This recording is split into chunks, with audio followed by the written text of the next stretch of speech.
ኤሚኔምን ብዙ ነገር ሲያደርግ ልታዩት ትችላላችሁ፣ ግን ይሄ ብለው ሲስቅ ሲጫወት መቼም አታዩት። ለምን ይመስላችኋል? ራፐር ስለሆነ ፈልጎት አይደለም፣ በሕፃንነቱ የደረሰበት ጥቃት ነው። ታሪኩንም ከመጀመሪያ ልጀምርላችሁ። ኤሚኔም ትክክለኛ ስሙ ማርሻል ብሩስ ነው የሚባለው። ሚሽጋን ውስጥ ነበር አሜሪካ የሚኖረው። እድሜውም 9 ዓመቱ ነበር። ታዲያም በዚህ እድሜው ትምህርት ቤት ውስጥ በጣም ሰዎች ቡሌ ያደርጉታል ወይም ደግሞ ይተቹታል። በዚህ ሰዓትም እሱ የ4ኛ ክፍል ተማሪ ነበር። እዚህ ትምህርት ቤት ውስጥ ግን የ6ኛ ክፍል ተማሪ የሆነው ዴንጅሎ ኤሚኔምን በጣም ነበር የሚያስቸግረው። በተረባ ቡሊ ያደረገው፣ እሱን እየሰደበው። በጉልበት አይደራረሱም። ዴንጅሎ ግብዳ ነው፣ መፍጠር የሚችለው ነገር የለም። ግን በአካል ቢበልጠው ኤሚኔም ቅጬም ሆኖ እጅ የሚሰጥ ልጅ አልነበረም እና ሲተርበው መልሶ ይተርበዋል፣ ሲናገረው መልሶ ይናገረዋል። አይሰማውም። ትንሽ ጥጋብ አለባት። ምላሷ ከባድ ነበር፣ በዛም እድሜ ሆኖ ማለት ነው ኤሚኔም እና ዴንጅሎ ግን ይሄን ምላሱን ስለማይችሉት ኮርኮም ያደርጉታል በየጊዜው ማለት ነው። ታዲያም ይሄ ነገር ቀጥሎበት ወራቶች አለፉ። እንዲሁ እሱን እያበሸጉት፣ እሱ ደግሞ ይናገራቸዋል፣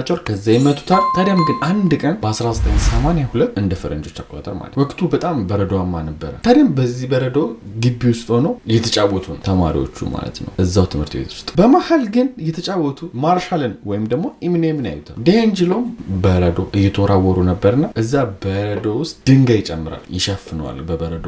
ይህንንም ኤሚኔም አላየም ነበርና እያለፈ ነበር። ዴንጅሎም በዛው ፍረቱ በቻለው አቅም ተጠቅሞ ወርውሮ ጭንቅላቱን ይለዋል። ኤሚኔምም ዝር ትላለች ማለት ነው፣ ራሱን እስከ መሳት። ግን በዚህ አላቆሙም።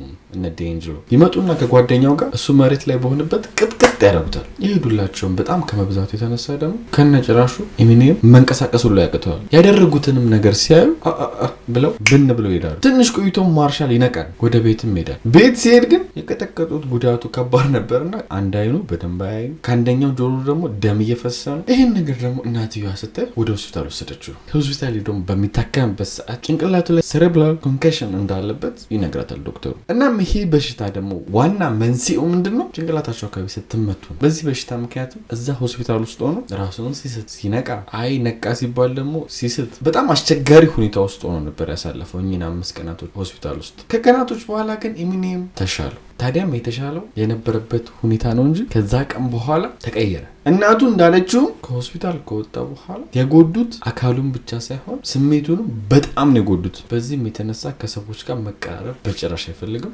በዛ እድሜው ከራሱ ጋር ነው ጊዜዎችን የሚያሳልፍ፣ ማንንም መቅረብ አይፈልግም። ሲጫወትም ሲስቅም ከዚህ በኋላ አይቼው አላውቅም ያለችው ናት። ይህም ነገር ደግሞ እሱ ላይ በመፈጠሩ በጣም ተናዳ ትምህርት ቤቱን ሁሉ ከሳ ነበር። ምክንያቱም እናንተ ልጃችሁን አምናችሁ ወደ ትምህርት ቤት የምትልኩት ኃላፊነት የምትሰጡት ለትምህርት ቤቱ ልጃችሁን እንዲጠብቅላችሁ ነው። ልጃችሁ የሆነ ነገር ተጎርቶ ቢመጣ ተጠያቂ መሆን ያለበት ግዴታ ትምህርት ቤቱ ነው። ኃላፊነቱን ወስዷል። ጤነኛ ልጅ እስከሰጣችሁ ድረስ ጤነኛ ልጅ ነው መመለስ ያለበት። እሷም በዚህ የተነሳ ትምህርት ቤቱን ከሰሰች፣ ልጅን ጎድቶታል ብላ። ችግሩ ግን ይሄ ክስ ውድቅ ሆነባት። ወደ ማርሻል እንመለስ፣ ወደ ኤሚኔም። አመታቶች አለፉ። አሁን ጊዜው እንደ ፈረንጆች አቆጣጠር የ80ዎቹ መጨረሻ ነው፣ 90 ሊገባ ነው። ኤሚኔምም አድጎ አሁን ጎረምሳ ሆኗል። አንዳንድ ሂፕሆፕና ራፕ ይሞክራል በዚህ እድሜው። ይሄ የሂፕሆፕና ራፑን ነገር ደግሞ ለቀጣይ 10 ዓመታት ስራዬ ብሎ ነው ያዘው። ሪከርድ ያደርጋል፣ ድምጽ ይዘፍናል፣ ይጽፋል። አብዛኛው ስራው በቃ ራፕና ሂፕሆፕ ማድረግ ነው። ከዚህም በተጨማሪ ደግሞ የራፕ ባትሎች አሉ፣ ያው መተራረቡ ማለት ነው። እሱንም አብዛኛው ጊዜ ያደርጋል። ታዲያ እንዲህ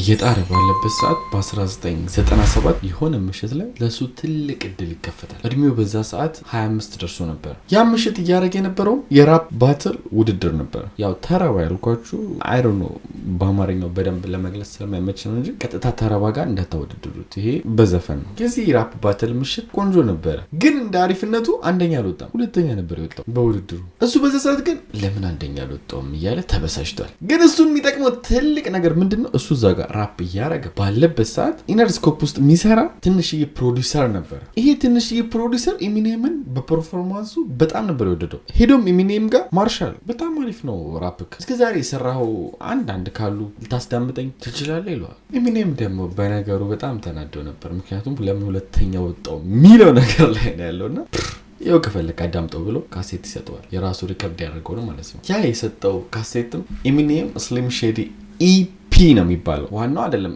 ስሊም ሼዲ ኤልፒ አይደለም ኢፒ ነው። በጊዜው ሰርቷት የነበረች ትንሽ አልበም ነች። ይሄ ትንሽ ፕሮዲውሰርም ለኢነርስኮፕ አለቃው ይሄድና ኢሚኔም የሰጠውን ካሴት ያስደምጠዋል። ኢነርስኮፕ ውስጥ ያለው ደግሞ ዋና ፕሮዲውሰር ይህንን ራፕማ መስማት አለበት ብሎ ለዶክተር ድሬ ይሰጠዋል። ዶክተር ድሬም ይህንን ካሴት ሲሰማ ኢነርስኮፕ ላይ እሱን ማስፈረም አለብን እዚህ ስቱዲዮ ውስጥ እንዲሰራ ይላል። ኢሚኔም መጥቶ ለዚህ ኢነርስኮፕ ስቱዲዮ ይፈርማል። ታዲያም ለኢሚኔም ትልቅ ስኬት እዚህ መድረስ ዋና መሰረት ያደረገው ዶክተር ድሬ ነው ማለት ነው። እዛ ስቱዲዮ ውስጥም እየሰራ በ1999 አልበም ለቀቀ፣ ዘ ስሊም ሼዲ ኤልፒ። ታዲያ ይሄ አልበም ወዲያው ነበር የተተኮሰው፣ ምክንያቱም ስቱዲዮም አሪፍ ነበረ፣ አልበሙ ቆንጆ ተደርጎ ነበር የተሰራውና ትልቅ እውቅናን አሰጠው። ወለ በጊዜው የዓለማችን ቁጥር 1 ሁሉ ተብሎ ነበረ በዚህ አልበም ምክንያት ማለት ነው፣ በአንድ አልበም። ከአልበሙ ውስጥም ታዲያ አንዷ ዘፈን ብሬን ዳሜጅ የምትባል ሲንግል አለችበት። ያቺ ሲንግልም የወጣችው ያኔ በ9 ዓመቱ በዲያንጅሎ የተቀጠቀጠበትን ምን አይነት አስቀያሚ ጊዜ እንደነበረና የተፈጠረውን ነገር የሚገልጽ ሲንግል ነበር። ሊሪክሱ ላይም ጭምር ቀጥታ ነበር የተናገረው ግጥሙ ላይ ማለት ነው። ከግጥሞቹ መሃል አንዳንዱን ልበልላችሁ። I was harassed daily by the fuck kid named D'Angelo Bailey. He begged my head against the urinal, took my clothes in blood and he grabbed me and choked my throat. እንዲህ የሚል ግጥም ታገኛላችሁ ብሬን ዳሜጅ የሚለው ሙዚቃ ውስጥ ማለት ነው። ቀጥታ ለዲያንጅሎ የተዘፈነ ነው። የቀረው የለም በቃ ግጥም ላይ ኢቭን እቤት ገብቶ ራሱ ምን እንደተሰማው ሁሉ ግጥሙን ጽፏል። Made it home later that same day. Start reading a comic and everything became great. I couldn't even see what I was trying to read. I won't deaf, my left ear start to bleed ይላል ማለት ነው። በአማርኛ አሳጥሬ ስነግራችሁ እቤት መጽሐፍ ለማንበብ ሞከሩ፣ ላነበው አልቻልኩም። የግራ ጆሮዬም መድማት ጀመረ። ብቻ ያው ቀጥታ ዘፈኑ ያንን ጊዜ ለማስታወስ እንደተጻፈና ምን ያክል እሱ ላይ ያ ጊዜ አፌክት እንዳደረገው ያሳያል። በዚህ በኩል አሁን ወደ ኢሚኔም እውቅና ስንመለስ ሁሉም ሰው እሱ የሚለው መስማት ይፈልጋል። ታዲያም በዚህ ሰዓት ሮሊንግ ስቶን የሚባል ፕሮግራም ላይ ይቀርባል። ጋዜጠኛውም እንዲህ ብሎ ይጠይቋል፣ ብሬን ዳሜጅ የሚባለው ዘፈን እውነተኛ ነው ይለዋል። ኢሚኔምም አዎ ትክክለኛ ታሪክ ነው ይለዋል። የዚህ ፕሮግራም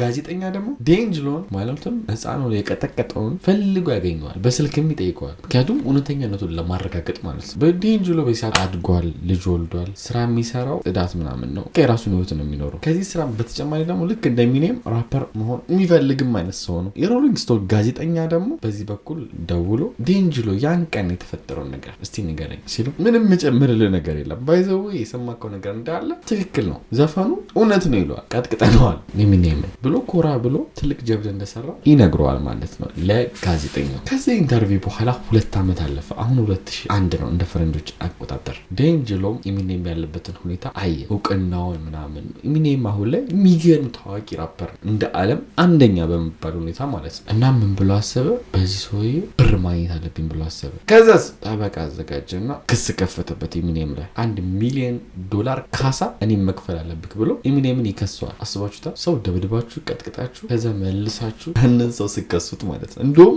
መክሰስ የነበረበት ኢሚኔም ነበር። ምክንያቱም ኢሚኔም በቂ ማረጋገጫ ያለው ከጋዜጠኛው ጋር ሲያወሩ አዎ ቀጥቅጫዋለሁ ብሏል። ደህና ጠበቃ ቀጥሮ ለተፈጠረብኝ ችግር አንተ ተጠያቂ ነህ ብሎ መክሰስ ይችላል። ግን እሱ እዚህ ጋር ያው ፌመሱነቱን አይቶ ዴንጅሎ ኢሚኔምን ከሰሰው $1 ሚሊዮን እንዲከፍለው። ለምን ካላችሁ የብሬን ዳሜጅ የሚለው ዘፈን ላይ እዛ ዘፈን ላይ ኢሚኔም ስሜን ጠርቶ በሰዎችና በዓለም ፊት አዋርዶኛል፣ ፐርሰናሊቲን ወይም ደግሞ የግል ማንነቴን ነክቷል። እኔ ደግሞ ይሄን ነገር አላደረኩም፣ አይ አንተን አይደለም እንዳትሉ ደግሞ ስሜን ሁሉ ጠርቷል እዛ ዘፈን ላይ። ስለዚህ ሰዎች ደግሞ እኔን በውሸት ስምን እያጠፉ ስለሆነ ለዚህ መነሻው ደግሞ ኢሚኔም ስለሆነ $1 ሚሊዮን እንዲከፈል ይፈልጋሉ ይላል፣ እንደ ካሳ ማለት ነው። ዴንግሉ ግን የረሳው 2 ነገር ነው። አንደኛ የመናገር ነፃነት ያለው አሜሪካ እንደ ልባችሁ የመናገር መፍት አላችሁ። ኢሚኔም ስማችሁን ጠርቶ ራሱ ቢናገር የሚከለክለው ነገር የለም። ሁለተኛ ነገር ደግሞ ከጋዜጠኛው ጋር አዎ ቀጥቅጫዋለሁ ብሎ አምኗል። ያ ዳታ እንደሚቀመጥ ረስቶታል። ዳኛውም ታዲያ ያለውን ነገር ስታይ ክሱን